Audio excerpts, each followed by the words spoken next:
James Herman has had extensive experience helping working people who have been injured at work.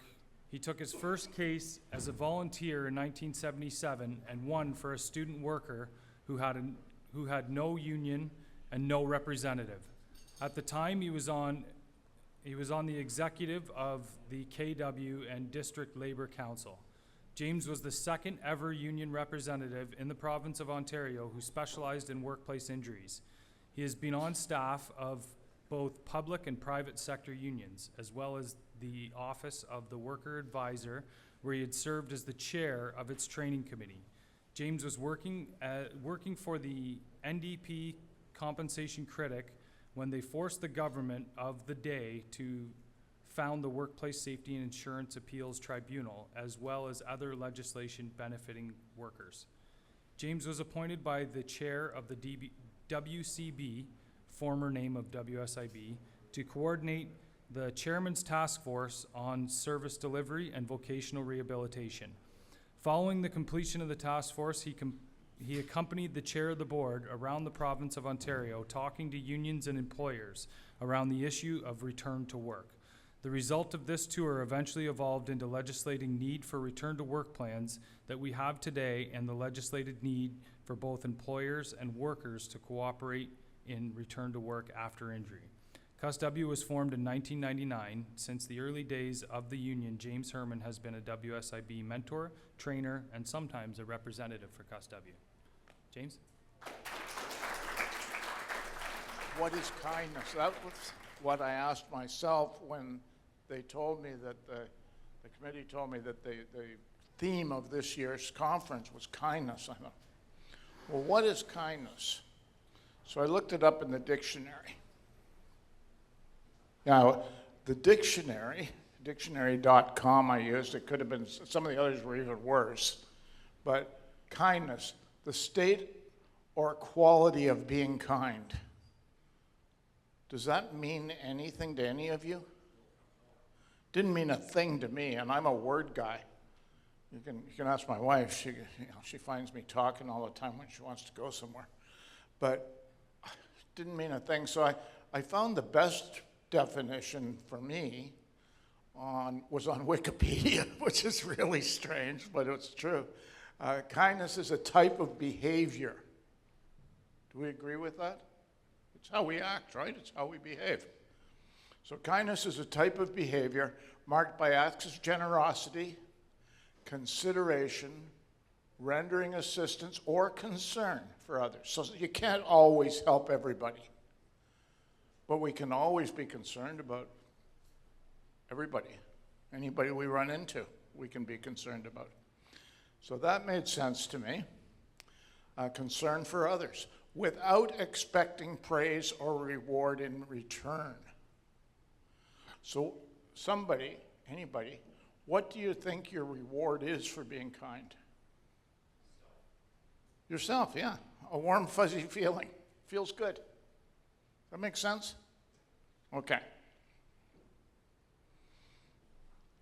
Be kind, for everyone you meet is fighting a hard battle. And I learned this, I like to share some of my personal experiences. So my wife and I went to Sick Kids yesterday to talk to one of their senior scientists who was a doctor that looked after my daughter before she died. Just an incredible human being.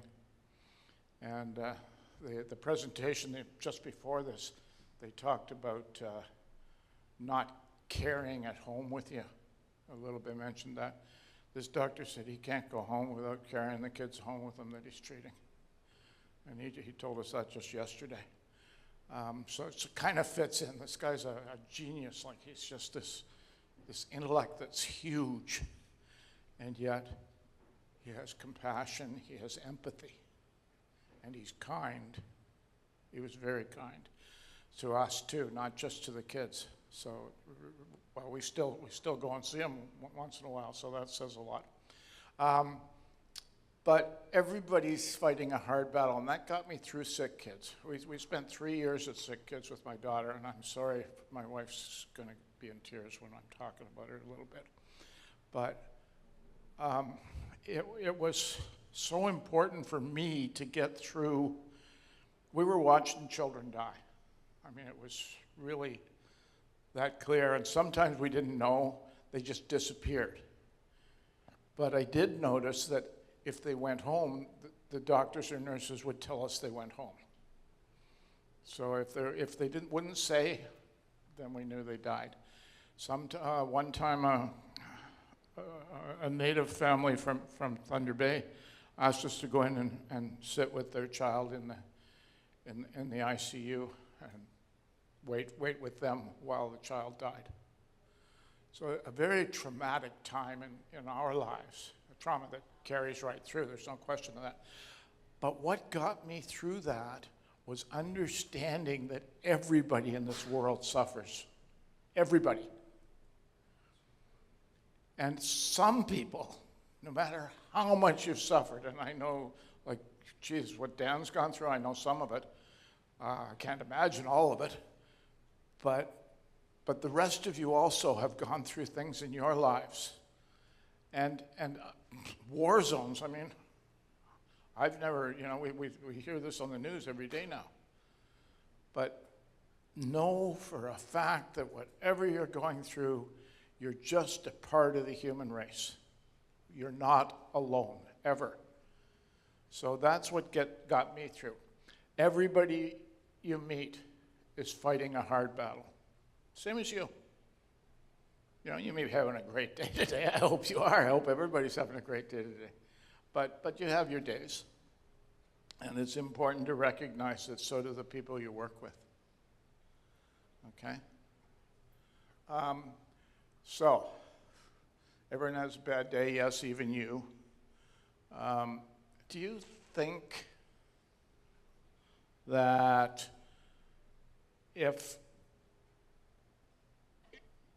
do you know somebody at work that has a bad day almost every day, it seems like?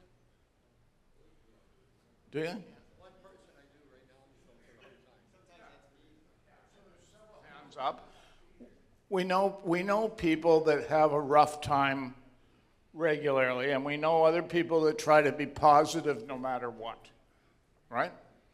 So being kind, does that help those people? Okay, I see you nodding. Why do you say that? Here, just a second. Put me on the spot here. Well, you hope that it makes their day a little bit better, and that, like we were saying earlier, that some days that the only place they get positivity is at work, and if you're nice to them, then yeah, it's great. I was nodding, yeah. Yeah, but being kind to everybody, it just makes, like, you want to create that positive work environment, and you want to help them, right? Is it better for you? There is that feeling that you feel like, oh, I did something right today. Yeah, you did something right today, even just being kind. Simple. It was like what they talked about in the last presentation, where you just kind of move the needle a bit. So, being positive in the one day gives them a better outlook, and then it might change their whole demeanor. And you are right, it changes you. If instead of having a guy with a rainy cloud over his head every day, he's a little brighter, then it makes your day a little easier. So, Absolutely. So I'm talking to your members a lot that are injured and ill, and some very serious psychiatric problems with some of the members. Some very, very serious physical problem. I remember when I first met Dan, and I've told him this story, and I hope, do you mind if I share this? No. Okay, so when I first met Dan, I went to Thunder Bay to see somebody else about a different workplace issue for CUSW. And the health and safety rep says, you better go see Dan Plexman while you're here. And I said, why? He said, well, he's been burnt, and he's probably going to need help at some point. And I said, okay, you coming with me? He said, no. He didn't, honestly, he didn't want anything to do with you. Not with you personally as a human being, but you with your suffering. And I went to Dan's house, and we had a pretty good conversation for about an hour or so, an hour and a half. And then when I was going to go and leave, Dan was going to go and drive his truck. And I thought, drive his truck? Like, he wasn't doing arm wrestling, believe me, at this time. I couldn't even deal with my seatbelt, to be honest. Dan took 20 minutes to get from the front door of his house to the driveway, which was the truck was less than from here to that wall. Took him 20 minutes to get into the seat of the truck from here. He could hardly move, but he was forcing himself to drive. That's the kind of willpower this man has. I admire that as well. But the point is that I felt, quite frankly, good that I'd met this man because he inspired me. There you go. It doesn't matter. Everybody can have a bad day, but they can still be inspiring to other people. Thank you. Thank you. And it's true. It does work both ways, doesn't it, Dan? That's how it is. Yeah, it works both ways. So that's pretty basic. Frustration in life and mental stress. It's a bad day for anybody. So it doesn't really, maybe you just dropped your coffee in the morning. See that diagram up there? That's somebody dropped their coffee. It might be that simple, but you're having a bad day. And you need somebody to say, hello, good morning, how are you doing? I care. It might be that simple. It could be a lot more serious, but it can be that simple too. Where am I here? Oh, there we go. Okay, now we talked about listening. One of the presentations talked about listening, and it got into a lot more detail than I'm going to here. But I think I've done a number of communication workshops over the years, and I think the most important tool for communication is listening. You can't talk to anybody about anything if you don't know where they're coming from. Does that make sense? I don't know. What do you think? For me, it has been. I've spent my whole life, and I'm still trying to learn to listen better, to be honest. We're all the same. Well, we are all pretty much the same in a lot of ways, yeah. So listening's a key to kindness, okay? A key to compassion, key to communication. So think, if you're upset with somebody because they're being whatever, an a-hole or whatever you want to say, think about this. Have I listened to them? Have I listened? Sometimes, and my wife can tell you, she'll want me to listen to her, and I'll have all kinds of suggestions and comments. And it doesn't work all the time, that kind of thing. But sometimes just sitting and listening works. And that's my wife over there, by the way, Indira, for those of you that don't know Indira. And we've both had to struggle in our lives to learn how to listen to each other. We've been married 47 years yesterday, so I guess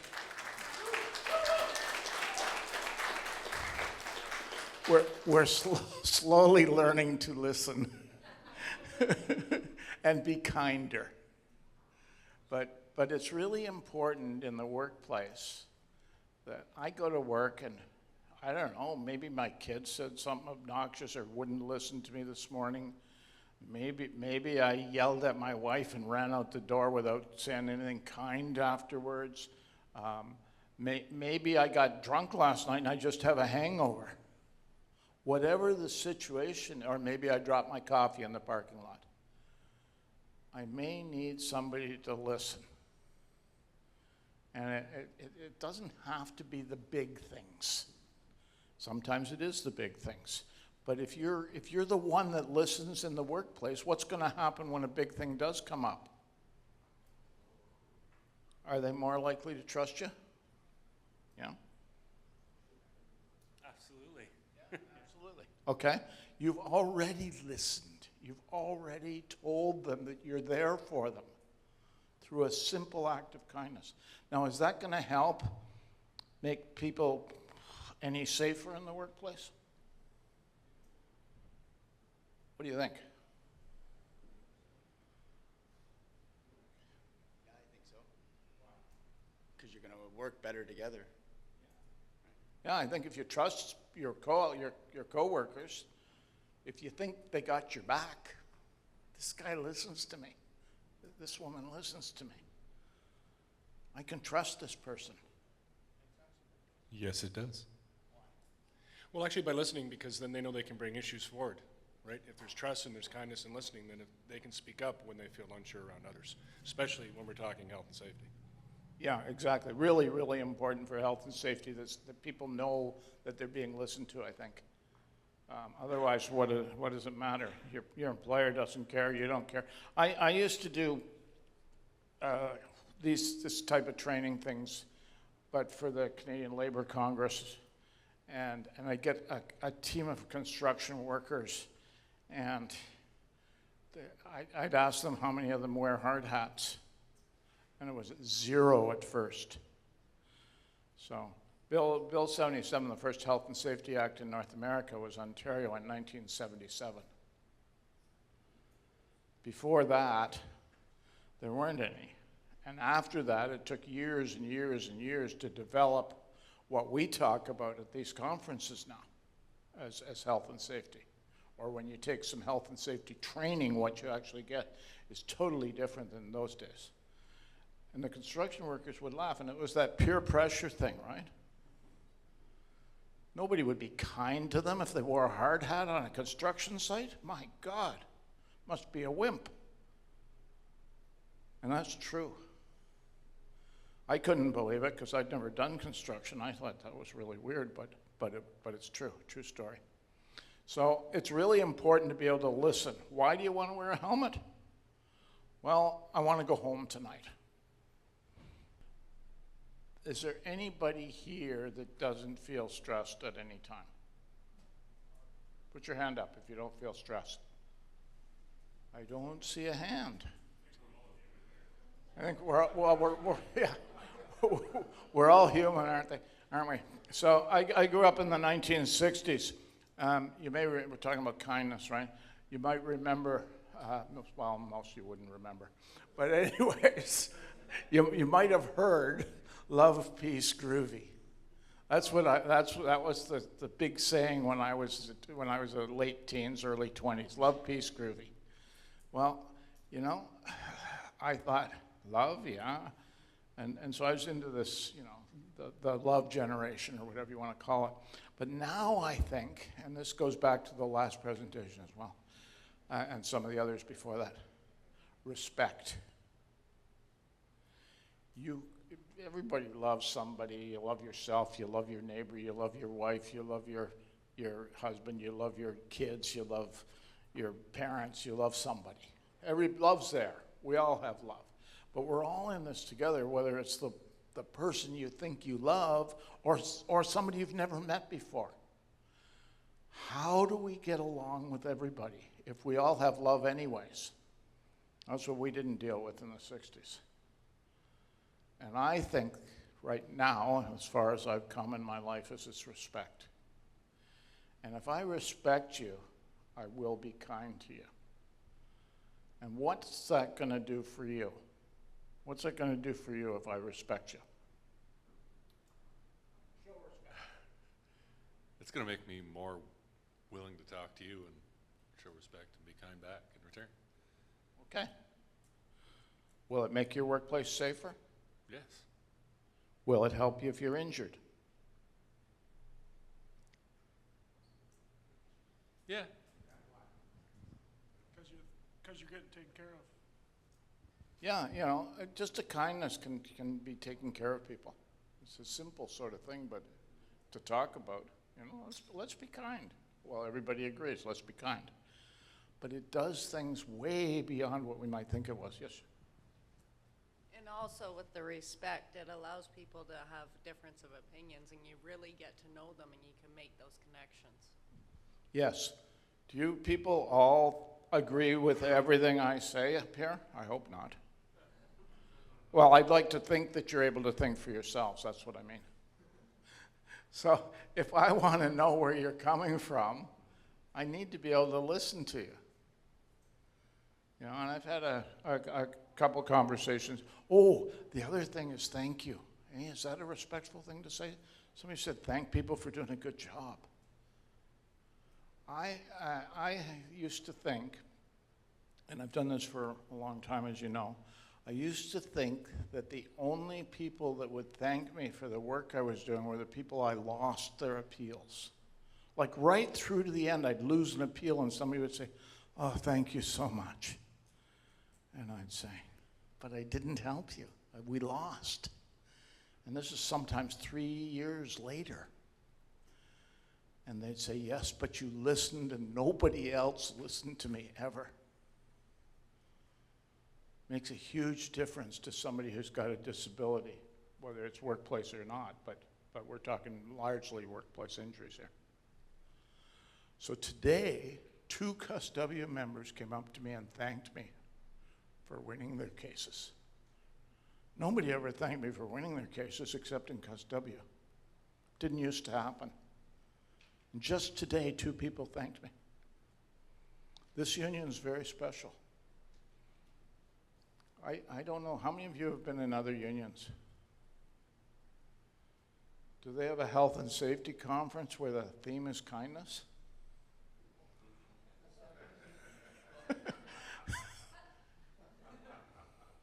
Pretty special place, isn't it? Yeah, it's a pretty special place to land in the workforce. Now, this goes through pretty much what CUSW says anyways, all the time, and keeps, but I have a t-shirt, I think it's upstairs actually, that says, you know, everyone's human rights on the back of it. Workers have rights when they're injured. WSIB policies must be in line with the Human Rights Code. That's law, by the way. Do you want to go to the Human Rights Commission? No. And I can tell you why, a number of things, but it takes even longer than WSIB. So you don't really want to go to the Human Rights Commission unless you're absolutely nowhere else to go. But their policy has to be in line with the Human Rights Commission anyway, so that's one of the reasons you don't really need to go on every single case where somebody's being discriminated against in one way or another. Rights can be because of disability or harassment. Okay? So, has anybody seen anybody discriminated against because they're disabled in any way at their workplace? No? Okay. You have. Huh? Have you ever seen anybody discriminated against in your workplace because of their disability? Yes. Yeah. Yes. My senior foreman and foreman reviews. He has been at times badly discriminated against in his workplace because of his disability. Okay? And there are probably others here who have received that one way or another. What about because of harassment? Anybody, you don't need to, this isn't a sort of open up and tell me all about your harassment thing, but has anybody seen harassment in their workplace of anybody? Can you tell me generally? Gaslighting in general. Somebody, a person in power was giving people under his direction specific instructions, but then was constantly telling that person they're doing it wrong. So. Can I ask if you work for Hydro One? Sorry, I shouldn't have said that. Hydro One has some managers that are still back in the 1950s. And I see that sometimes with the smaller employers, but not as much with the larger ones. Just what I see, not necessarily everybody's experience. But everybody does have human rights because everybody's a human. Do you have to like somebody to help them, to be kind to them? Okay? And this is something we all have to watch, right? Because I have helped, now this normally isn't from CUSW, it's normally from management, but nevertheless, there are people that are suffering in the workplace because somebody else doesn't like them.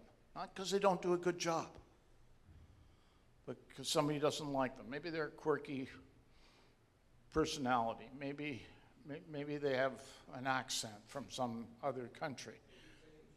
Maybe it's age. Sure. Have you been discriminated against because of your age? I don't want to comment on it, but yeah. So all of these things, I know my wife was discriminated in the workplace because of her color. Oh yeah, like somebody actually said to her, you know, oh, they hire people like you here now, do they? Well, yeah, exactly. So, yeah. Now we're getting into a little bit more into the WSIB stuff. So how many of you have ever had a workplace injury? Okay. Who did you, I'm going to go over to you. I haven't talked to you for 5 minutes.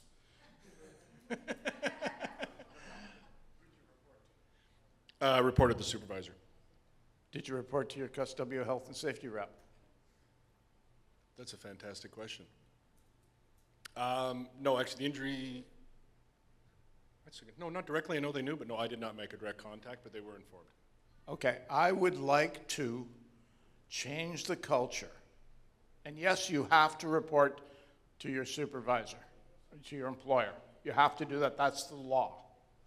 And you have to tell your doctor when you see your doctor, whether you're going into an emergency room or just a clinic or your family doctor, doesn't matter. The first, even your chiropractor, if that's the first doctor you see after an injury, you have to tell them it's work-related. That's the law. Okay? But I'd like to change the culture of CUSW so that your health and safety rep is informed by you as soon as you're injured, as soon as possible after an injury. Obviously, you're carried off in an ambulance. You may not be able to say, you know, hey, health and safety rep, I was injured today. But we cannot help you if we don't know. And your employer probably may not tell us. Well, they're supposed to. They're supposed to inform the health and safety rep that he was injured. It depends on which contract you're in and what kind of deals you got with your employer. And, you know, yes, everybody needs somebody to care for them. And if you're injured or ill, it's even more important. So and getting back to work, it's almost essential with some employers that you have representation. Not always, but, and the employer is supposed to cooperate with return to work too. That's the law there too. Both sides have to cooperate. But a kind and hopefully understanding health and safety rep can make a huge difference. When I worked at the board, I studied return to work in various jurisdictions. And there was a company in the States, a huge company, 35,000 employees, okay? And they saved hundreds of millions of dollars when they got their supervisors to phone the injured person first day they were injured and say, this is not a quote, but I know you're in the hospital, I know it's going to be a while, but we need you. You're important to this employer, and as soon as you can come back to work, we will find a job for you. And then they had to phone, if the person was off a week later, they had to phone again and say, you're important. We need you back at work whenever you're able to come. Not to try and force them back to work like some employers do nowadays. You know, we're not talking about bringing somebody in to count paper clips. We're talking about bringing you back to a real job because you're important to this employer. And those kind of things save tons of money. Why? Because people want to go back to work. They're appreciated. The employer is offering a little bit of kindness. Well, we can't force the employers to do that, but we can do it ourselves. We can say you're an important member in CUSW. We want you back at work, and we will help you in any way we can. Simple message. If it's sincere, it works.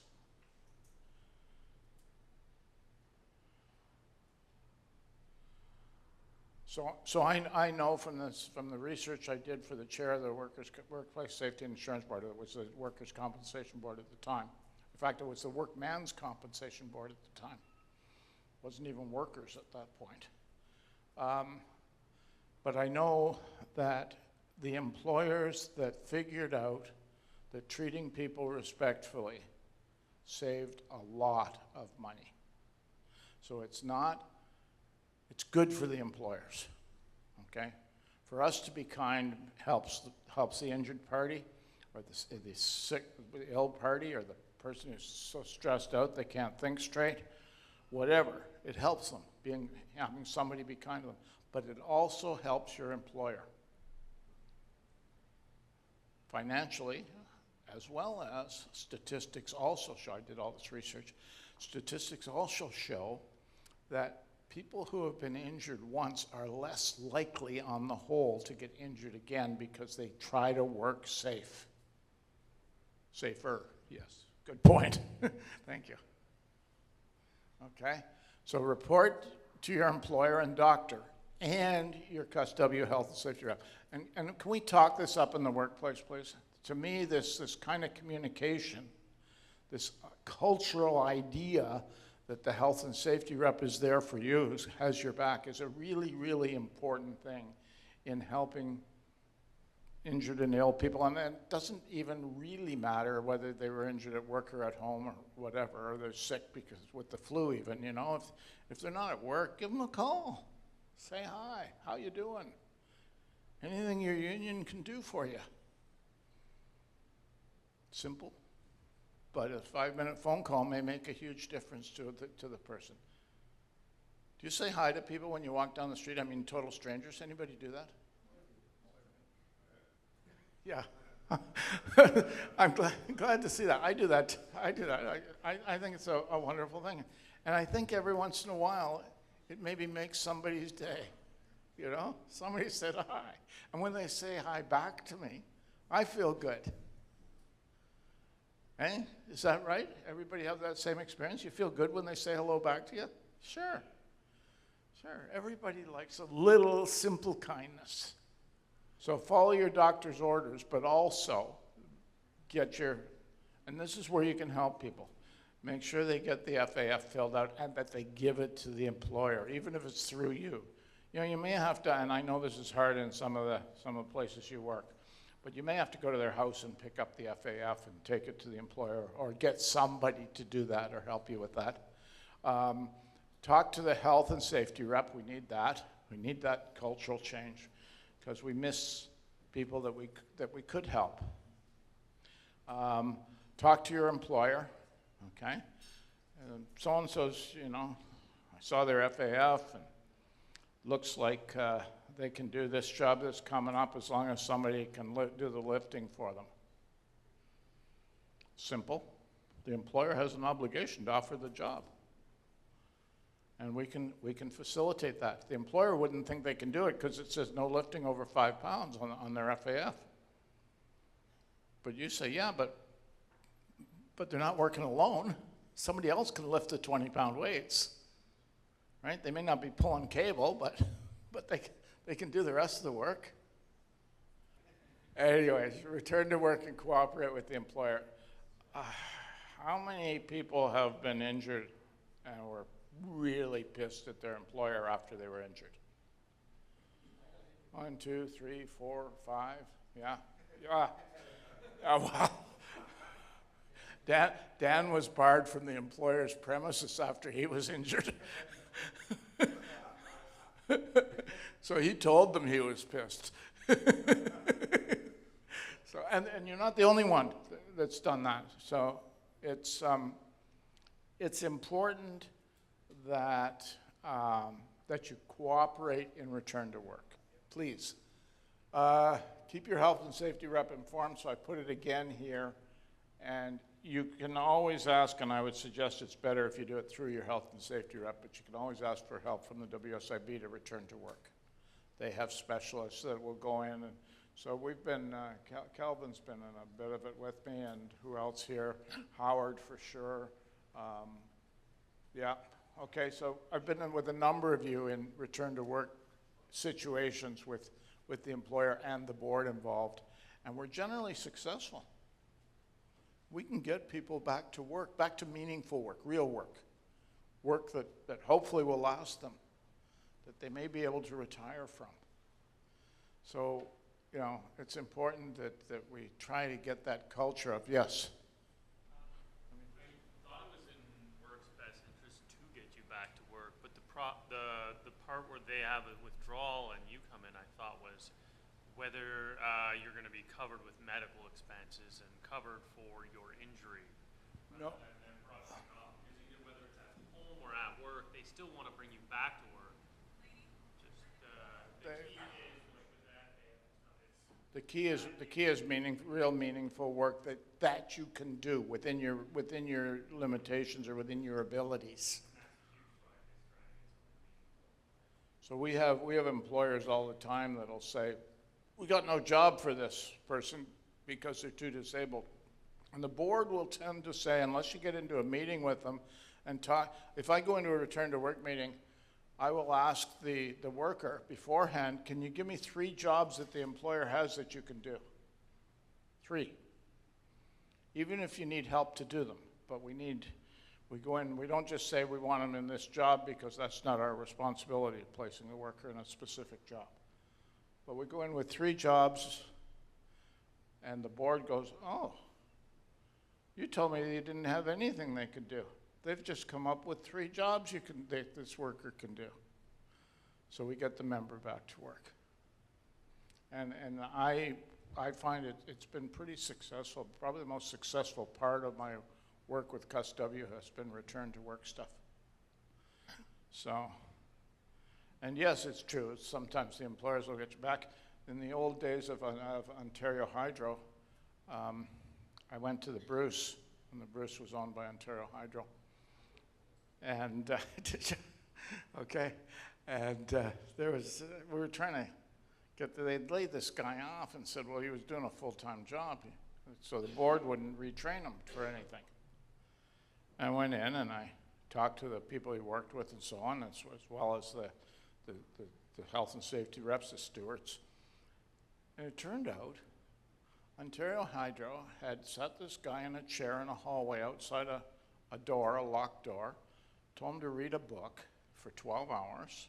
Twice during that 12 hours, he had to unlock the door, go in the room, and record what was on the dials, and then go sit down in his chair again until it was the time to go in and record the dials again. And they told the board that he had a real job, that he was working full-time and didn't need retraining. He could just go out into the workforce and find a job based on his training and experience. So, yes, the employer will offer a job. It's the law. But we need to make sure that it's a real job. And I remember once, sometimes you can't do that. We had one guy, I wanted to get him back to work, and we could have got him back. I could have got him a university degree if he'd wanted to go back to university, but he wanted to climb towers. And there was no way that he was ever going to climb towers again. So that's not, you can't always do whatever the member wants. So that brings me to an idea. Does anybody know what an enabler is? Who's been in it? Who here has had alcoholic problems in their life that they're willing to stick their hand up? Anybody? Okay, we got 2, 3. Okay. Let's talk. Did you have people around you that were enabling you? Yes. Okay, that's enough. I don't need your whole story, but an enabler is somebody, maybe your spouse, maybe your friend, maybe your colleagues at work. I knew one guy, a health and safety rep at CUSW at one time, that had a case of beer in his truck at all times. Just for breaks. Wouldn't never drink on the job, of course, only during breaks and lunch. So we were enabling him, right? So don't be an enabler as a health and safety rep or as a coworker. Be a helper, somebody who really, so there's a difference. Kindness doesn't mean enabling people to screw themselves. That's not what it is. So sometimes somebody wants to get back to a job that, quite frankly, if they went back to that job, they're going to be injured for life in ways that they don't want. So just think about that. When you want to help people, be kind, but not an enabler. Does that make sense? Does everybody know now what I mean by enabler? You know? Okay. That's important. Mentoring, so I'm working with Calvin, I'm working with several other health and safety reps, and I'm hoping, and we started this project many, many years ago, and then we kind of got out of it, and we're trying to get back into it again. But where some of the health and safety reps can be mentors, do what I'm doing, but have the experience to do it. And then I only get a phone call or an email if they don't know, right? So that you can help each other. I'm 74 years old, if anybody cares, but but it means that, yeah. There you go. I'm not the only, I thought I was the oldest one here, but I guess I'm not. Okay. But anyways, the point is that we have to learn to help each other and have a number of mentors, and it's based on experience. So there's no way you can do this in training. Training helps, but it's not just the training. You actually have to live it before you learn it. So over time, it's hoped that several health and safety reps will become mentors themselves, okay? Right now, if you're a health and safety rep and somebody's having a problem in the workplace, call me, call Calvin, doesn't matter. We'll try to help you. If you call Calvin, he's never had that issue, he'll call me. But we're trying to help you guys become the mentors. Kindness always helps. I love that picture, so I put it in. And I think this is a fantastic, one of the great things about this health and safety conference was at breakfast and lunch seeing the little kids running around. Did everybody think that was fun? Like that just, I don't know, it just made me smile. The kids were having a good time with themselves, with each other, with their parents, with me. It was awesome. Okay, now this is something, this is my last thing, I'll let you go and get into the panel discussion. But in a world where you could be anything, and let's face it, how many of you people think you're very educated? 1, 2, 3? You guys build nuclear plants, for God's sake. You build the grid. You do stuff that I can't even imagine. Yeah, like it's incredible. And you don't think much of yourselves. That's incredible to me.